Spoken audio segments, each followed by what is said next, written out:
With some Quebec ERs reaching near double capacity in the last week and calls to address the crisis growing even louder, Health Minister Dubé has outlined a three-step approach that he says will alleviate some of that pressure.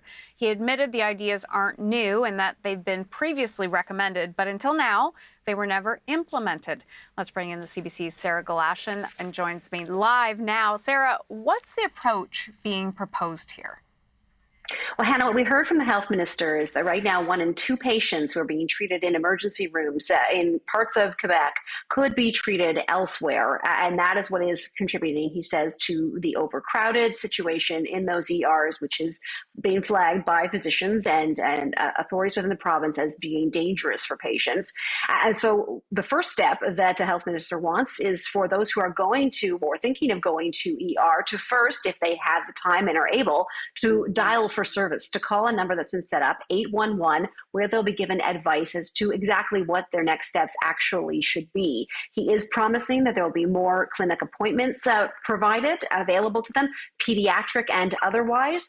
And this is, he says, helps of being able to keep people away from emergency rooms if that's in fact not where they need to be. As well, he wants to, he is setting up sites outside of hospitals where there will be other health professionals available to assess various patients. And as well, he wants, or is putting in place what he's calling hospital fluidity or measures to create hospital fluidity, creating beds elsewhere, 1,700 NSA beds for elderly patients, as well home care options. He wants those to be available for people in hospitals to be able to go elsewhere should they need that kind of care, that way freeing up beds within the hospitals. He does say he knows that that's going to require a shift in culture, he calls it. Hannah? And Sarah, this announcement came hours after a leak letter from urgent care chiefs who were very very critical about the system in Quebec. Tell us more about that.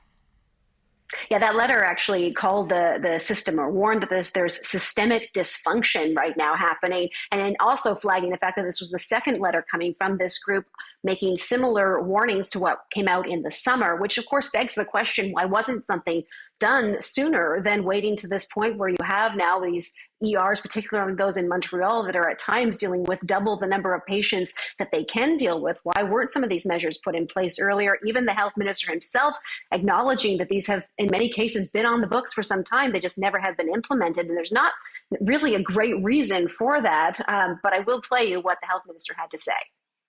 Some of them are on the cellular, and some of them we will continue those discussions with them.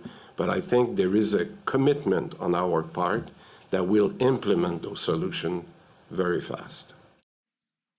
Now, he said that ERs are experiencing overcrowding in many hospitals throughout the province. But as I say, the problem is particularly acute in Montreal. And so that is where these 3 steps are going to initially be rolled out. But he said expect that to see these sorts of measures taking place in other regions throughout the province, certainly in the coming weeks, Hannah, maybe even in the coming days. CBC's Sarah Galashan, thank you. You bet.